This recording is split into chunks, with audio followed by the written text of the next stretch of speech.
계시를 하시는 하나님이십니다. 하나님께서는 우리에게 계시를 하는데 이 계시가 뭔지 아시지요? 자기 자신을 드러낸다.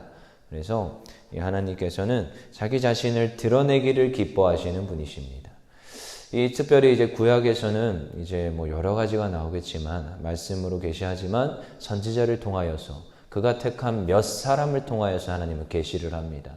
우리 뭐 기억하는 뭐 그런 우리 인물들이 있지요. 뭐 아브라함도 하나님께서 계시하셨고 또 뭐 나중에 뭐 요셉도 그렇고 그다음에 모세도 그렇고 하나님과 막 이렇게 소통을 하는 모습들을 가끔씩 보게 돼요. 그 정도로 하나님께서 계시를 합니다. 직접 계시. 근데 신약에 와서는 예수 그리스도 외 물론 이제 그 앞에 말씀을 전하였던 회개하라 천국이 가까이었다 전하였던 세례 요한이라는 이가 있지만 그가 마지막 선지자고 그 이후에는 예수님 외에는 더 이상 없습니다. 그리고 사도 바울이 예수님의 말씀을 그리고 사도들이 예수님의 말씀을 가르친 거죠. 그래서 계시는 명확하게 예수님으로부터 끝나는 겁니다. 그리고 성경 66권이 만들어지고 계시는 끝난 거예요.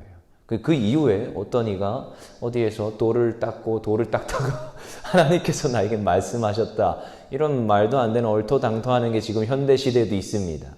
내가 계시를 받았다. 그건 굉장히 잘못된 표현입니다. 성경에서는 이 66권으로 끝났다고 선포하고 있고 이 66권의 외의 것은 성경이 아니다라고 이야기를 하고 있습니다. 그래서 굉장히 우리가 유념 있게 생각해야 되는 건데요. 오늘 이 계시에 대해서 이제 시편 19편이 담고 있죠. 1절부터 6절까지가 자연에 드러난 일반 계시고요. 7절에서 13절까지가 특별 계시를 말하고 있어요. 특별 계시는 하나님께서 말씀으로 계시하는 것인데, 그래서 이 자연에 드러난 일반 계시 우리가 특별히 알죠. 그래서 이건 일반 계시라고도 하지만 자연 계시라고도 합니다.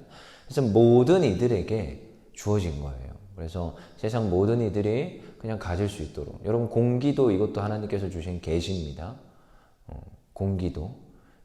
여러분 세상에서 가장 독한 독이 뭐라고 생각합니까? 뭐 독이라고 할 수도 있고 바이러스라고도 할 수 있고 여러분들이 생각하는 그런 거잖아요. 근데 어떤 과학자들은 이 공기가 독이다라고 얘기하는 사람도 있어요. 공기에서 어떤 일정 부분, 그러니까 산소 수치가 조금만 높아지면 이게 독이 될 수 있어요. 그러니까 산소 수치를 떨어뜨리는 것만 저희가 사람한테 해롭다고 생각하잖아요. 근데 그 산소 수치가 조금만 높아지면 사람이 죽는답니다. 굉장히 이런 모든 것들 주변에 있는 것들이 하나님께서 거저 주신 것이 아니라 굉장하게 정밀하게 우리 인간들을 위하여서 그리고 여기 살아가는 동물과 그 모든 것을 위하여서 배치해 놓은 거라는 거예요. 지구가 살짝만 더 기울어져도 이 지구는 공전과 자전을 정확하게 못합니다. 그리고 이 지구 주변에 돌아다니는 수많은 그 운석들이 있을 텐데 분명히 이 지구에 이 지금 잡아당기는 중력에 의해서 운석이 지금 끌려오는데요. 엄청나게 커다란 운석들은 다 어디 가서 부딪히는지 아십니까? 달에 가서 부딪힙니다. 이미 달에서 걸러지고 나머지가 별똥별에 대해서 우리 이 지구로 떨어진다는 거예요. 굉장히 모든 것들이 면밀하게 다 되어 있는데 이게 다 이것을 통하여서 누구를 알 수 있느냐? 하나님을 알 수 있다고 합니다. 그래서 오죽했으면 우리가 아는 그 종교 개혁을 했던 이제 뭐 수많은 종교 개혁자들이 있죠. 루터도 있고 칼빈도 있고 찌빙글리도 있고. 근데 그 중에서도 이제 칼빈이 굉장히 건전한 이런 신학 사상을 했기 때문에 장로교가 그쪽을 따라가고 있습니다. 칼빈도 오죽했으면 뭐라고 했느냐? 이 자연을 통하여서 하나님을 알기에 사실 충분하다. 부족하다가 아니라 충분하다고 말합니다. 성경은 이미 하나님께서 자연을 통하여서 하나님을 충분히 계시를 했어요. 그래서 그것을 충분히 알 수 있습니다.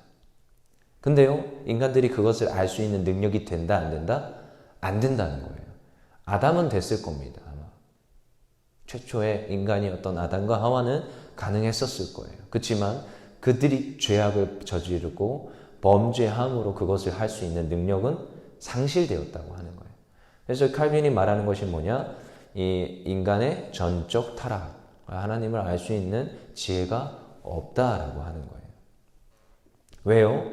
이 타락으로 인하여서 무엇이 오염됐느냐? 죄라는 것을 통하여서 두 가지가 옵니다. 죄로 인하여서 오염과 죄책이 옵니다. 죄책은 누굴 믿음으로 해결이 되는지 아십니까? 예수 그리스도를 믿음으로 해결이 돼요. 그러니까 원죄라고 하죠. 원죄. 이 원죄가 해결이 됩니다. 근데 죄로 인한 오염인 지정의가 오염이 됩니다. 그래서 죄로 인해서 오염이 됐어요. 이것은 어떻게 할 수가 없는 거예요. 그래서 사도 바울도 계속 얘기를 하는 게 그런 류의 죄의 속성에 대해서 얘기하는 거예요. 내가 이 육체로부터 내가 하나님의 법인 성령의 법을 따르고자 하는데 자꾸만 육체의 소욕을 따라가는 것이 죄의 오염이 남아있기 때문이에요. 육체를 짊어지고 가는 사람은 이 죄의 오염으로부터 해방됐다 말도 안 되는 겁니다. 그것은 고대로부터 이 하나님의 말씀을 따르는 수많은 사람들이 말하는데 죄책은 해결이 됐지만 죄의 오염은 해결이 되지 않았다고 하는 거예요. 그래서 우리들은 매일 아침 말씀과 기도로 거룩해져야 되는 이유가 거기 있습니다. 이제 조금 어려운 신학적 용어들이 왔는데, 자, 잠에 빠져들지 마시고 깨어나십시오. 네. 그래서 아무튼 이러한 죄의 오염이 있기 때문에 타락을 인하여서 하나님을 알 수가 없다. 정확하게는. 무엇을 통하여서요? 자연을 통하여서 하나님을 충분히 알 수 없습니다. 근데 아마 다윗은 하나님과 깊은 관계 속에 있었고 특별히 구약 시대의 사람이었기 때문에 그리고 또 특별히 하나님과 동행하기를 즐거워하였고 오죽했으면 성경에서는 다윗을 표현할 때 마음의 합한 자라고까지 얘기를 했습니다. 그래서 다윗은 좀 특별합니다. 이런 차원으로 나아가는 것이 우리들은 거의 없다고 보는 게 맞아요. 사실 힘듭니다. 근데 이 특별한 다윗이 자연을 통하여서 누구를 아느냐? 하나님을 경외하고 하나님을 찬양하는 게 이 시편 19편 전반절에 나오고 있습니다. 우리 1절 한번 볼까요? 같이 읽어보겠습니다. 시작. 하늘이 하나님의 영광을 선포하고 궁창이 그의 손으로 하신 일을 나타내는도다. 지금 하늘이 누구의 영광을 선포하고 있습니까? 하나님의 영광을 선포한다는 거예요. 여러분, 하나님께서 인간을 만들 때 왜 만들었다고 하는지 자주 듣게 되시죠? 누구를 찬양하고자? 하나님을 찬양하고자 인간을 만들었다고 하시는 게 이 성경에서 말하는 인간 창조 목적이에요. 그렇다면 다른 것도 다시 생각해 봅시다. 자연 만물을 만드실 때 누구를 찬양하게 만들었을까요? 하나님을 찬양할 수 있도록 만든 것이 이 자연을 만든 이유인 것입니다. 그래서 그 자연을 만들고 하나님께서 하시는 말이 뭐냐? 좋았더라. 근데요, 인간은 만들고 나서 좋았더라를 몇 번 말하는지 아십니까? 2번이나 말합니다. 2번. 좋았더라. 얼마나 참. 여러분, 그렇습니다. 우리들은요, 이 자연이 하나님의 영광을 선포하고 하나님을 찬양한다는 것을 기억해야 됩니다. 그것을 누가 들었느냐? 다윗이 들었어요. 다윗이. 날은 날에게 말하고 밤은 밤에게 지식을 전하니. 날은 날에게 말하고 밤은 밤에게 지식을 전합니다. 그리고 3절 언어도 없고 말씀도 없으며 들리는 소리가 없으나 4절에 그의 소리가 온 땅에 통한답니다. 그 자연의 소리가 온 땅에 통하는데 누구의 말씀의 소리가? 여호와 하나님의 말씀에 온 땅과 자연 만물에 통한답니다. 그의 말씀이 세상까지 이르고 하나님이 해를 위하여 하늘에 장막을 베푸셨도다. 글쎄요. 저는요, 가끔씩 가다가 뭔가, 요즘은 맴소리가 아직 안 들리지만 옛날에 그렇게 길을 걷다 보면 매미 소리도 들리고 귀뚜라미 소리도 들립니다. 참 어렸을 때, 야, 예쁘다. 저런 소리가 참 예쁘다라고 소리를 생각했던 기억이 있어요. 근데 지금도 가끔씩 그런 것을 생각할 때면은, 야, 그런 참 아름다운 소리를 누가 만드셨는지. 저는 그런 소리를 들을 때, 자연의 소리를 들을 때 누구가 생각나냐? 하나님 아버지가 이런 것들을 만들어주셨고 나에게 이런 소리를 들려주시는구나. 밖에 아름다운 꽃들이 요즘은 철쭉져 있고 교회 들어와도 꽃들이 있지만요. 그런 꽃들을 바라보면서 아, 예쁘다. 이런 생각을 하지만요. 이 예쁜 것을 누가 주었느냐? 얼마 전에도 여기 앞에 화단에다가 꽃을 심어놨잖아요. 저희 수고하신 권사님들, 집사님들이. 근데요, 제가 이제 보는 거예요. 여기에 가만히. 그냥 멍하니 가끔씩 허리가 아파가지고 일어나가지고 돌고 있으면 그냥 가만히 저기 쳐다보고 있습니다. 운동장이라. 사람들이 지나가다가 뭘 보냐면 꽃을 보고 지나갑니다. 다. 그러면서 한 번쯤 희식 웃고 가요. 그걸 보고. 그러니까 이 코로나 때문에 마스크는 쓰고 막 이렇게 좀 사람들과의 관계도 다 좀 떨어져 있지만 지나가다가 그냥 아름다운 튤립이 보이고 꽃이 보이니까 그냥 한 번쯤 웃고 가는 것을 제가 봤어요. 그렇습니다. 자연 만물의 그런 아름다운 것들을 바라봤을 때 그들이 감정에 어떠한 것들이 일어나더라는 거예요. 사실 그 꽃들은 그 아름다움으로 누굴 찬양하고 있는 겁니까? 하나님을 찬양하고 있더라는 것을 기억해야 됩니다. 그러고 나서도 계속 나오죠. 해는 그의 신방에서 나오는 신랑과 같고, 어떻게 이런 표현을 썼는지. 그의 길을 달리기 기뻐하는 장사 같아서. 6절에 하늘이 이 끝에서 나와서 하늘 저 끝까지 운행하며 그의 열기에서 피할 자가 없도다. 참 아름다운 이 시적 표현. 이게 그래서 시라고 하는 게 거기 있습니다. 이것을 쓰면서 다윗은 사실 자연 만물에 통하여서 누굴 찬양하고 있는 거예요? 하나님을 찬양하는 것입니다. 이런 아름다운 시로 이 자연이 하나님을 찬양하는 것이고 나도 이 자연을 통하여서 하나님의 아름다우심을 바라보고 하나님을 찬양하는 상태. 그래서 이것을 기록을 하고 있습니다. 하지만 이 자연을 통하여서만은 하나님을 정확히는 알 수 없습니다. 왜요? 오염 때문에. 우리의 눈이 멀었고 우리의 지식이 오염이 됐습니다. 정확히 바라볼 수 있는 눈이 사실은 없어요. 다윗 정도 되니까 이 정도 쓸 수 있는 겁니다. 근데요, 하나님께서는 그래서 많은 하나님의 자녀들에게, 특별히 선택된 하나님의 자녀들에게 무엇을 주셨느냐? 말씀, 하나님의 율법, 하나님의 말씀의 계시를 주신 것입니다. 그래서 오늘 7절에서 뭐라고 합니까? 같이 읽어보겠습니다. 시작.